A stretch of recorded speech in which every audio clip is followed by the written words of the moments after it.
Muy buenas noches. Está aquí con nosotros en el estudio de Popular Televisión Rafael Muela Martín. Buenas noches. Muy buenas noches.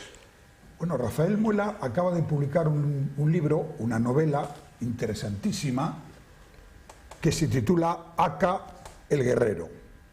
Es una novela histórica que además aborda un periodo que yo creo que el propio autor califica como de agujero negro en la historia de Cantabria, que va desde las luchas de los cántabros contra los romanos hasta casi el siglo X, cuando empieza a haber documentación de lo que ocurre aquí con la reconquista, la lucha contra los musulmanes que habían invadido España y llegaron hasta nuestras montañas.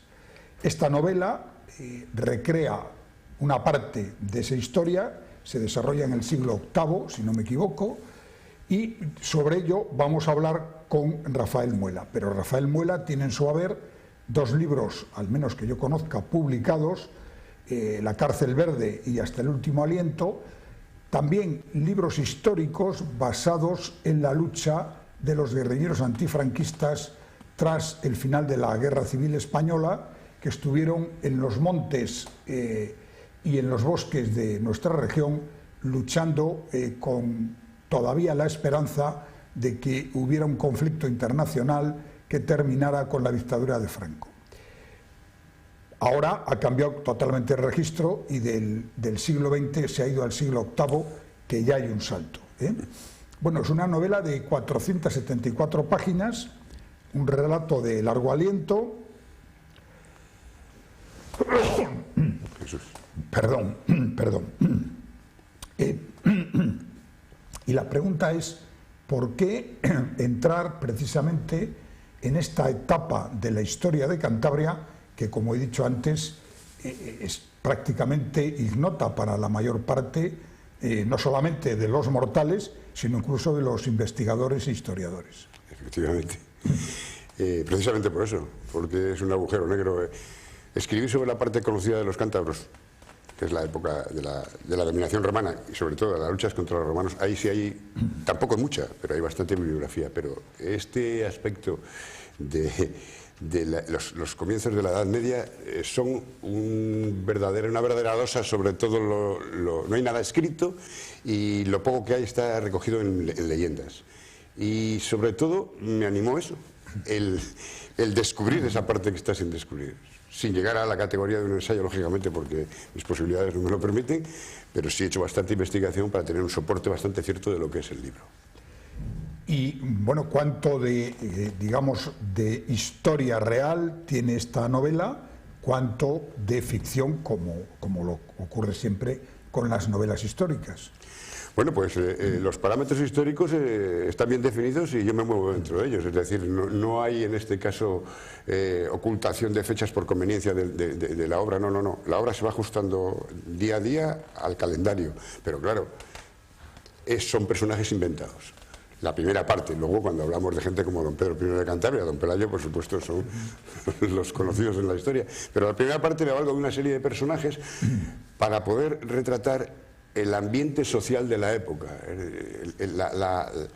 cómo vivía el cántabro a pocos años de su desaparición. Bueno, y aquí aparece una teoría bastante bien fundada en este libro, de que, bueno, realmente el pueblo cántabro como tal es difícil de entender, puesto que lo que habría eran diferentes tribus. ¿Cómo explicas esto y cómo ves tú esta dicotomía entre lo que podríamos llamar reconstrucción histórica de un pueblo cántabro unido y unívoco y lo que era en la realidad? Esa es precisamente la gran pregunta. A la medida que lo fui escribiendo me la fui planteando. ¿Realmente los cántabros éramos un pueblo? Pues hombre, teníamos raza, sí, porque éramos de origen celta, la teníamos, teníamos un idioma, también imaginémoslo como lo más parecido al vascuence antes de que intervinieran los aranistas, y teníamos un territorio. ¿Qué es lo que nos faltaba? Una unidad política, es decir, un jefe que unificara los anhelos de todas las tribus.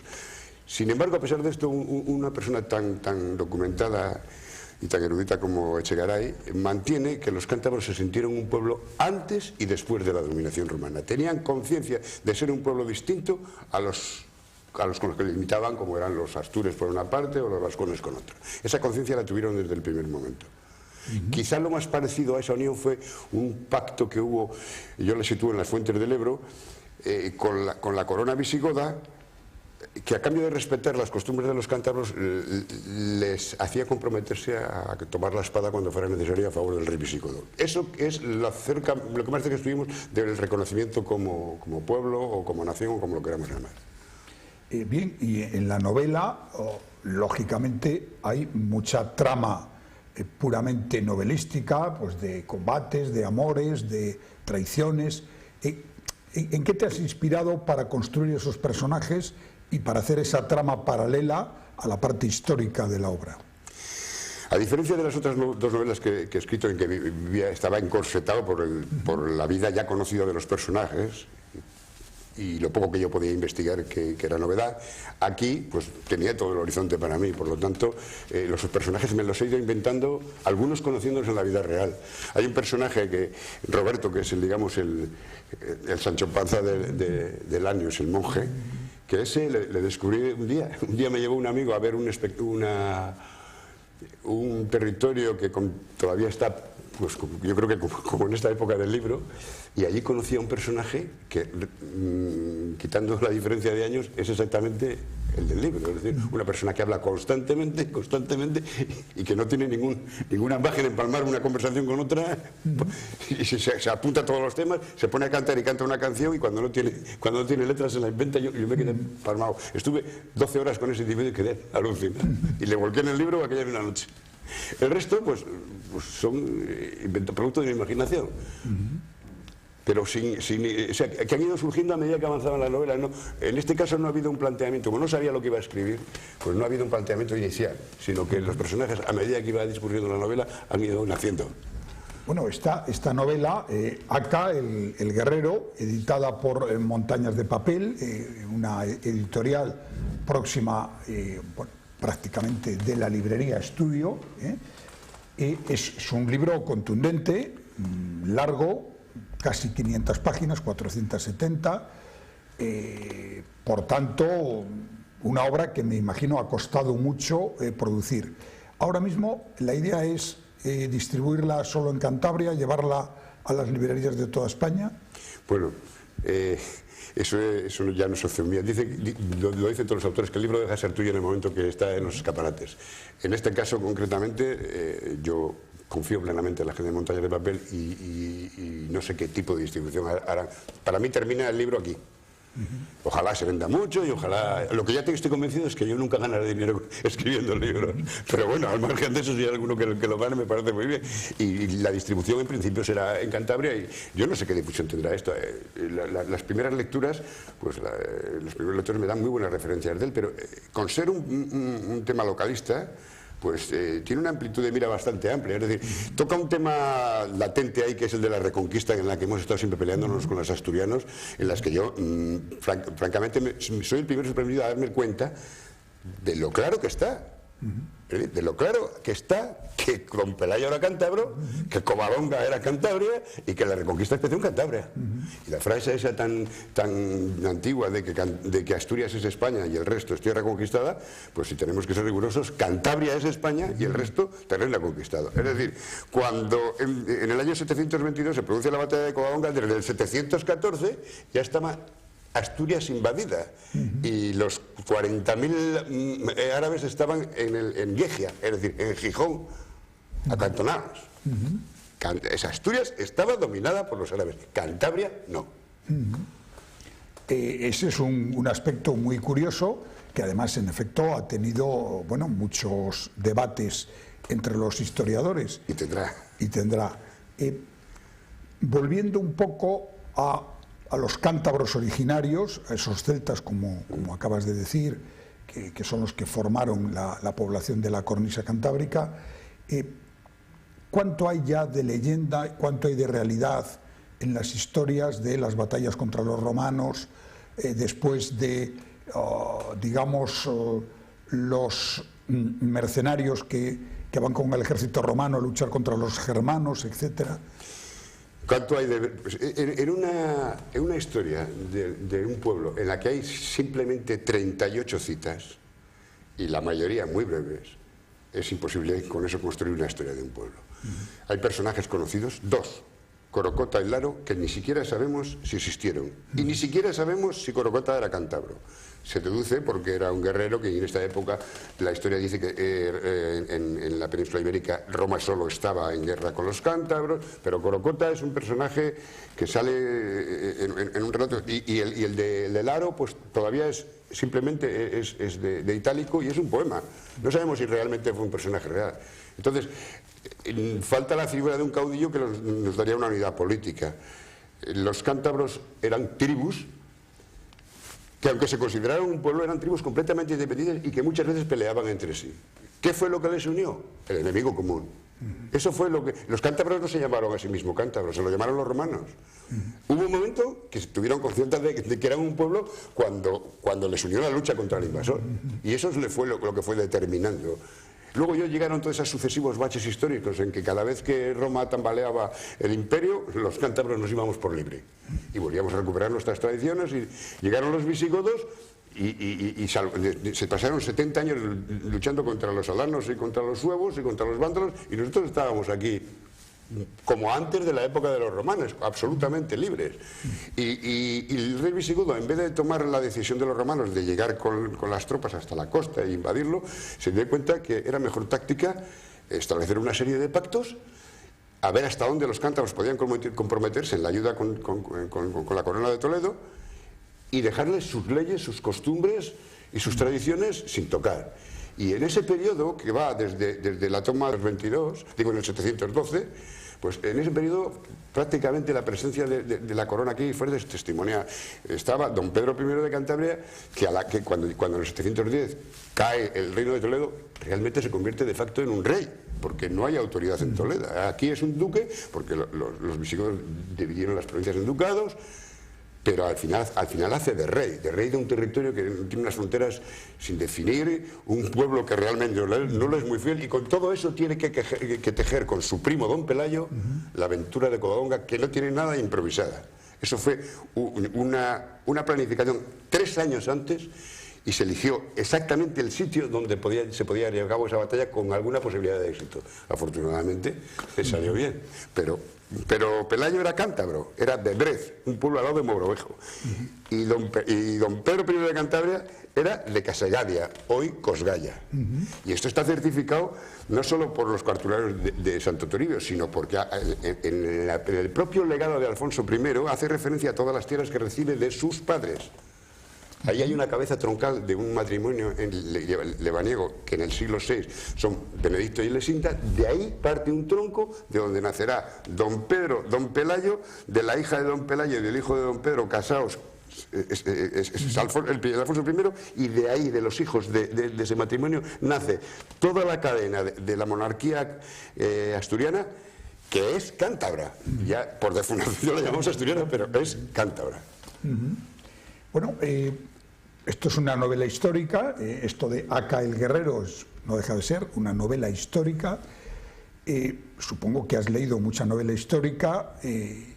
¿Cuáles te han interesado más, cuáles te han influido más a la hora de escribir este libro? Pues es curioso, porque yo normalmente tengo un periodo en el que estoy preparando cuando voy a escribir un libro sin tener mucha conciencia exactamente de cómo lo voy a hacer, y después cuando me meto en el libro ya no leo nada para que no me influya. Entonces lo último que estaba leyendo acá era la historia de Atila, el rey de los hunos, en 3 tomos, y estaba ahí. Pero es que esta época que trata el libro es igual en toda Europa, es decir, a la caída del Imperio Romano cae una losa cultural sobre el mundo, en el que desaparecen tradiciones y desaparecen hasta los caminos. Entonces, da igual que estés hablando en Germania, que estés hablando en Roma, que estés hablando... ha caído el sostén de la humanidad, y ahora está el mundo lleno pues de lo que llamaban entonces bárbaros, porque ahora también los hay. No tenemos que repasar los recientes hechos de París y les podemos colocar exactamente el mismo título, porque es curioso, estamos regresando ahora al sistema de presión social que había en la Edad Media, en el que el desprecio a la vida era absoluto y la brutalidad, cuanto mayor, más poder le daba al que la desarrollaba, y estamos viendo ahora con el Daesh. Bueno, precisamente acabas de hablar de la caída del Imperio Romano. Hay escritores actuales del presente que sostienen que Europa ha empezado a entrar en una decadencia similar a la que tuvo el Imperio Romano unos años o un siglo o siglo y medio antes de la caída definitiva y la entrada de los bárbaros. ¿Cómo ves tú eso? Después de la Segunda Guerra Mundial se abrió unas expectativas que necesitaban muchos años para poder cristalizar. Al final, yo creo que el saldo es decepcionante. Es decepcionante porque todos estos proyectos de unión se han quedado en eso, en cosas vacías. Es decir, en el caso de la ONU, que se crea después de la Primera Guerra Mundial, tenemos que en el momento que se le da a 4 naciones derecho a veto, no se puede tomar ninguna decisión que no sea la que ellos quieren tomar. Entonces, eso ni es democracia, ni es participativo, ni es lo que buscaban los fundadores en ese momento. Entonces, ese es el gran problema, que estamos entrando en una decadencia. La perspectiva histórica será muy largo plazo, pero evidentemente, aparte de las tecnologías, en las humanidades no veo yo un gran avance social en este momento. En la sociedad no veo que avance por ahí. Y eso es lo que mueve las montañas. Bueno, hablar contigo también es buscar otra de tus facetas, tu faceta musical. Tú fuiste uno de los creadores, prácticamente el socio fundador de un grupo musical de los años 60, los Zapata de Torrelavega, que dieron muchísimos conciertos, actuaciones, se decía entonces, en Cantabria y fuera de Cantabria, con aquella música que nos llegaba del extranjero y que, bueno, causó una cierta revolución sociológica en España, la música de los Beatles, de los Rolling Stones, de los Kings, de Spencer Davis, de los Beach Boys, de tantos y tantos. ¿Cómo fue aquella historia y qué recuerdo tienes tú ahora de los Zapata? Bueno, pues en esa época, si nos situamos en la España franquista de los años 60, esto era una válvula de escape. Es decir, a los grupos musicales nos estaban permitidos ciertas licencias que al resto de la sociedad, de la juventud, parece que se le estaba vedado. Es decir, tenemos una libertad que era adquirida simplemente por echarle cara al asunto. Entonces, nosotros no nos sentimos pioneros, pero de hecho lo éramos. Es decir, a mí me insultaban mucho los albañiles de los andamios porque tenían poco más pelo que el que tengo ahora. Entonces, y vamos, ya sabes, ¿qué te voy a contar? Mira, ibas a un bar y ya, por la forma de vestir, pues o eras homosexual o eras cuñado de la homosexual, vamos. Y luego, claro, la única manera de afrontar esto con un poco de posibilidad era cumplir con los deberes en un mínimo con los estudios y en casa para que no te pudieran echar la rasca.